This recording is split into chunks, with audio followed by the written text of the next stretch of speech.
was great. Assalamu alaikum wa rahmatullahi wa barakatuh. Wa alaikum assalam wa rahmatullahi wa barakatuh. We, the students of 12th B, have been studying a very interesting section of the Quran, verses 35 to 64 of Surah Al-Imran, as a part of our A-Levels Islamic Studies syllabus at the Islamic International School and Junior College. And we were absolutely mesmerized by the family of Imran. And so today, in this discussion, we want to share our reflections with you. I am Zafar Parkar, and today we have on our panel Brother Abdul Hafiz Mullah, who is, alhamdulillah, a Hafiz of the Quran, and he aspires to be the Imam of the Haram in the near future, inshallah. Inshallah. Then we have Brother Osama Qureshi, who is, again, a Hafiz of the Quran, and he is an enthusiastic learner as well. Then Brother Salik Naik, who is our karate and table tennis champ. Then we have Brother Huzaifa Khan, who is really excellent at giving speeches. And Brother Anas and Brother Zaid, both of whom are Huffaz of the Quran. So Surah Al-Imran is the second longest surah of the Quran. And it has really many lessons to teach us. Many lessons. And it is the topic of this discussion. And so at the start, I would like Brother Osama Qureshi to recite verses of Surah Al-Imran, verses 45 to 51. And then Brother Zaid Sheikh will translate them for us in English. أعوذ بالله من الشيطان الرجيم. بسم الله الرحمن الرحيم. إذ قالت الملائكة يا مريم إن الله يبشرك بكلمة منه اسمه المسيح عيسى ابن مريم وجيها في الدنيا والآخرة ومن المقربين. I seek refuge in Allah from the Satan the accursed. In the name of Allah, the most gracious and the most merciful. When the angel said, O Mary, indeed, Allah gives you glad tidings of a word from Him, whose name will be Masih, Jesus, the son of Mary, distinguished in this world and in the hereafter, and among those brought near to Allah subhanahu wa ta'ala. ويكلم الناس في المهد وكهلا ومن الصالحين. And He will speak to the people in the cradle and in maturity, and will be of the righteous. قالت رب أنى يكون لي ولد ولم يمسسني بشر قال كذلك الله يخلق ما يشاء إذا قضى أمرا فإنما يقول له كن فيكون. She said, My Lord, how could I have a child when no man has touched me? The angel said, Such is Allah. He creates what He wills. When He decrees a matter, He says to it be, and it is.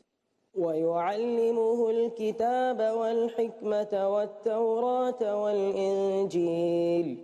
And He will teach him writing and wisdom and the Torah and the Gospel.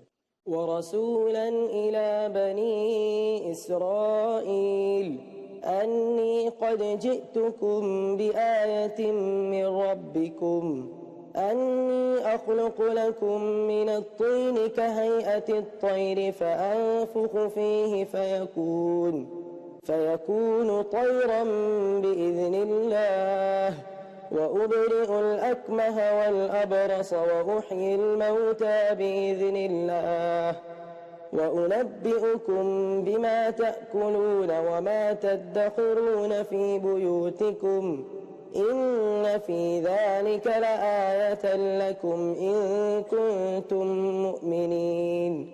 And a messenger to the children of Israel. Indeed, I have come to you with a sign from your Lord, in that I designed for you from clay, like a form of a bird, and then I breathe into it, and it becomes a bird by the permission of Allah subhanahu wa ta'ala. And I cure the blind and lepers, and give life to the dead by the permission of Allah subhanahu wa ta'ala. And I inform you of what you eat and what you store in your houses. Indeed, in that is a sign for you, if you are believers. ومصدقا لما بين يدي من التوراة ولأحل لكم بعض الذي حرم عليكم وجئتكم بآية من ربكم فاتقوا الله وأطيعون. And I have come confirming what was before me of the Torah, and make lawful to you some of what was forbidden to you. I have come to you with a sign from your Lord. So fear Allah and obey me. إن الله ربي وربكم فاعبدوه هذا صراط مستقيم. Indeed, Allah is my Lord and your Lord. So worship Him. That is the straight path. Jazakumullahu khairan, Brother Osama and Brother Zaid. May Allah reward you both with good. Surely, the word of Allah, it soothes the heart. So, as the topic of this discussion is the lessons we learn from the family of Imran, first we need to know that who was Imran. So, I would like Brother Salik Naik to enlighten us on that. So, Brother Salik Naik, who was he? The people who are related to Imran have a lot of good lessons to teach us. Now, coming back to the question, who was Imran? From the records of the great Islamic scholar, that is Ibn Kathir, we find that from the children of Israel, there were a lot of pious people, and the family of Imran was one of them. This is also mentioned in the Quran, in Surah Al-Imran, chapter number 3, verse number 33. Inna Allah astafa Adam. Allah chose Adam, wa Nuh, and Noah, wa ala Ibrahim, and the family of Ibrahim, wa ala Imran ala al-alamin, and the family of Imran above the alamin, above all the jinns and the mankinds of their time. So this is also stated by Allah in the Quran, that their family was raised above the others of the children of Israel. So furthermore, Imran alayhi salam was a very pious, adhering, and a worshipping man, whose family chain linked all the way back to Dawood alayhi salam. So he was from a very righteous lineage. So it was due to this piety of theirs that Allah saved their generations from evil and mischief. It is also mentioned that he was the leader of the Israelites. Not only a righteous lady, he was also married to a righteous lady and had righteous offspring. An offspring that is praised by Allah subhanahu wa ta'ala in the glorious Quran. Now, Zakaria alayhi salam's wife's sister had a daughter named Hannah, who was married to Imran. For many years, the couple remained childless. Now, although years had passed, she never lost hope. She believed that Allah subhanahu wa ta'ala would one day definitely bless her with a child, on whom she would share all her motherly love. Now she turned to the Lord of the heavens and the earth and pleaded with him for a child. Now, as we know, friends, that Allah subhanahu wa ta'ala, He is the Rahim, He is the most merciful. Allah subhanahu wa ta'ala, He blessed her with a child. And friends, she also placed to Allah subhanahu wa ta'ala that she would offer the child in the service of Allah's house, in the temple of Jerusalem. Now Allah subhanahu wa ta'ala is the Rahim, He is the most merciful. He granted her a child. Now, when she learned that she was pregnant, she was the happiest woman alive, and thanked Allah subhanahu wa ta'ala for His gift, for His mercy. And her overjoyed husband, Imran, he too thanked Allah subhanahu wa ta'ala for His mercy. However, friends, what happened was, before she gave birth, Imran, he passed away. Jazakallahu khairan, Brother Huzaifa. That was really useful. I think before we discuss about the children, I would like to ask Brother Anas that, from what Huzaifa said, that what is the relation between Imran and Zakaria alayhi salam? The relationship between Zakaria and Imran is not a direct one. As stated by Brother Huzaifa, it is either that Zakaria alayhi salam's wife's niece was Imran's wife, or that Zakaria alayhi salam was the brother-in-law of Imran's wife. Both of these accounts have been presented by Ibn Kathir in his tafsir on Surah Al-Imran, that is the 3rd chapter of the glorious Quran. So Brother Anas, can't we confirm either of them? No, not until you have an authentic narration on the subject. Allahu. So at least we can say that Imran and Zakaria alayhi salam's wives were related. And also, their family was a chosen one, as Allah subhanahu wa ta'ala says in glorious Quran, in Surah Al-Imran, chapter number 3, verse number 33. إن الله اصطفى آدم ونوحا وآل إبراهيم وآل عمران على العالمين. Indeed, Allah chose Adam, Nuh, the family of Ibrahim, the family of Imran over the world. Yes, my brother, exactly. Jazakallahu khairan, brother. Stay tuned. We will be back after a short break. Allahu Akbar. Assalamu alaikum wa rahmatullahi wa barakatuh. And welcome back. So now moving on to you, Brother Osama, I would like to ask you about the children of Imran so that we may look at a marvelous point that Allah makes at the end of the passage that is under discussion. All right, Brother Zafar. So, firstly, Hannah, she married Imran and she conceived a baby. However, before she gave birth, Imran had already passed away. Allah subhanahu wa ta'ala mentions in the glorious Quran in Surah Nur that the men of purity are for the women of purity. Hence, we can say that Hannah was a pure woman, as her husband Imran was a pure man. She had pledged that what is in her womb will be dedicated to the service of Allah subhanahu wa ta'ala. Now, Hannah had a big problem because she delivered a female child, and for a child to be dedicated into the service of Allah, it needs to be a male so that it can live and grow up with the scholars in the temple. But Hannah gave birth to a female child, and again she turned towards Allah subhanahu wa ta'ala in prayer saying, "Oh my Lord, I have delivered a female child and the male is not like the female, and I have named her Maryam, and I seek refuge with you for her and her offspring from Satan the outcast." Hannah had a big problem in reference to her promise to Allah subhanahu wa ta'ala. But Zakaria alayhi salam, he was the prophet of Allah subhanahu wa ta'ala, and being her relative, he comforted her, saying that Allah subhanahu wa ta'ala, he knew best what she had delivered, and he fully appreciated her offering towards Allah subhanahu wa ta'ala. Each one of them was very eager to take care of Maryam alayhi salam, as she was the daughter of the beloved leader and most respected leader Imran. But Zakaria alayhi salam, as he was the nearest in relation to Maryam, he said that he will be more mindful of her than the others. But they disagreed to his point. So to solve the disagreement, each one of them was given one reed to be thrown into the river. And it was agreed that whoever's reed remained afloat will be granted the guardianship. Hence, with the will of Allah subhanahu wa ta'ala, Zakaria alayhi salam's reed remained afloat. And with this miracle, each one of them surrendered to the will of Allah subhanahu wa ta'ala, and the guardianship of Maryam was given to Zakaria alayhi salam. As it is rightly stated in the glorious Quran, in Surah Al-Imran, chapter number 3, verse number 37. So her Lord accepted her with good acceptance and caused her to grow in a good manner and put her in the care of Zakaria. Every time Zakaria entered upon her in the prayer chamber, he found with a provision. He asked her, "O Maryam, from where is it coming to you?" She replied, "It is from Allah. Indeed, Allah provides to those whom He wills without account." So in this manner, alhamdulillah, Maryam alayhi salam, the woman who was chosen over the women of the world, came to be under the guardianship of Zakaria alayhi salam. Subhanallah. As we see by what Brother Osama said, Allah's plans, they are truly marvelous. They are amazing. So now I would like to take the discussion further, and I would like Brother Abdul Hafiz to tell us that how was Maryam alayhi salam brought up? Joseph, Zakaria alayhi salam took up this responsibility, and in order to ensure that no one had access to Maryam, he built a separate room for her, a mihrab in the temple. As she grew up, she spent her time in devotion to Allah. And Zakaria alayhi salam visited her daily to see to her needs. And this continued for many years. One day he visited Maryam alayhi salam and he found some fruits which was out of season in her room. He asked her about, as he was the only person who could enter her room, he asked how the fruit got there. She replied, "These provisions were from Allah. يَرْزُقُ مَن يَشَاءُ, as He gives to whom He wills." So thereafter, Zakaria alayhi salam visited, spent more time with her, teaching and guiding her. Maryam alayhi salam grew up to be a devotee to Allah, glorifying Allah day and night.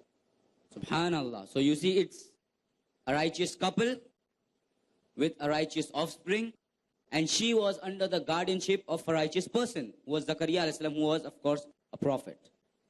As for the piety, the virtue of Maryam alayhi salam, I remember that hadith from Bukhari, hadith number 3432, that Ali bin Abi Talib said that the Prophet ﷺ said, the best of the world's women is Maryam in her lifetime, and the best of the world's women is Khadija of the nation. Yes, absolutely, brother. And also Abu Musa al-Ashari narrated that the Prophet Muhammad sallallahu alaihi wasallam said, "Many among men attain perfection, but among women none attain perfection except Mary, the daughter of Imran, and Asiya, the wife of Pharaoh. And the superiority of Aisha to other women is like the superiority of sarid, which is an Arabic dish. So the superiority of Aisha to other women is like the superiority of sarid to other meals. Absolutely, Brother Zaid. Now, I would like to take the discussion a bit further to the next verse, that is verse number 38, in which Zakaria alayhi salam, he makes a dua for a righteous offspring. So, Brother Salih, could you please tell us about that? Jazakallah khairan, Zafar. As Brother Abdul Hafiz pointed out, that Maryam alayhi salam would receive fresh fruits as bounty from Allah subhanahu wa ta'ala. So after seeing this, after witnessing this for a while, Zakaria alayhi salam, he was astonished, and he thought to himself, he felt that if Allah could provide her such special provision, He could certainly bestow on him and his barren wife an offspring. Hence, his dua is mentioned in the glorious Quran in Surah Al-Imran, chapter number 3, verse number 38. Hunalika da'a Zakariya Rabbah. And Zakaria called upon his Lord. Qala Rabbi habli min ladunka zurriyatan tayyiba. My Lord, grant me from yourself a good offspring. Innaka sami'ud dua. Indeed, you are the hearer of supplication. Though this was something extraordinary that he wanted from his Lord, as the years had taken their toll on him. He was now old and bent with age. Though his one disappointment in life had been that he had no children, for his wife was barren. This worried him, as he knew if he didn't have any children, he didn't have anyone after him to carry out this work of preaching the word of Allah. So now he knew that the people needed a strong leader. For if they were left on their own, they would move away from the teachings of Allah and change the holy laws to suit themselves. Maryam alayhi salam's comments on the unseasonal fruits that Allah provides to whom He wills had opened his eyes to a startling idea. Could he not ask his Lord to bless him with a child, even in his old age, even if his wife was past childbearing age? Nothing was impossible for his gracious Lord. Yes, and even the verses from Surah Maryam speak on the particular incident. So, Brother Abdul Hafiz, could you please recite those verses for us, and then Brother Anas will translate them. Bismillahirrahmanirrahim. كافها يا عين صاد ذكر رحمة ربك عبده زكريا إذ نادى ربه نداء خفيا قال رب إني وهن العظم مني واشتعل الرأس شيبا ولم أكن بدعائك رب شقيا وإني خفت الموالي من ورائي وكانت امرأتي عاقرا فهب لي من لدنك وليا يرثني ويرث من آل يعقوب واجعله رب رضيا. Allah the Almighty revealed, Kaf ha ya ain sad. This is a mention of the mercy of your Lord to his slave Zakaria, when he called out his Lord, a call in secret, saying, My Lord, indeed my bones have grown feeble, and grey hair has spread on my head, and I have never been unblessed in my invocations to you. O my Lord, I fear my relatives after me, since my wife is barren. So give me from yourself an heir, who shall inherit me, and who shall inherit the posterity of Jacob. And O my Lord, make him amongst the ones who are well pleased. So, this is how Zakaria alayhi salam made the supplication for a pious heir. And this verse shows us a very important thing, and that is, I think, that how much a prophet of Allah loves and cares for humanity. Like, they are concerned for humanity even after their deaths. So here Zakaria alayhi salam is praying to Allah subhanahu wa ta'ala to give him a pious offspring who will take the task, who will continue the task of reforming the people after he passes away. And of course, Allah subhanahu wa ta'ala answered his supplication by granting him Yahya alayhi salam, didn't he? Absolutely right, Zafar. You know, friends, Allah subhanahu wa ta'ala in the glorious Quran, in Surah Al-Imran, verses 39 to 41, and Surah Maryam, verses 7 to 11. In these verses, Allah subhanahu wa ta'ala, He speaks about the glad tidings of Yahya alayhi salam being given to Zakaria alayhi salam. child with a unique name given by Allah subhanahu wa ta'ala, full of piety as well as prophet, was as well as a prophet, and a person full of piety.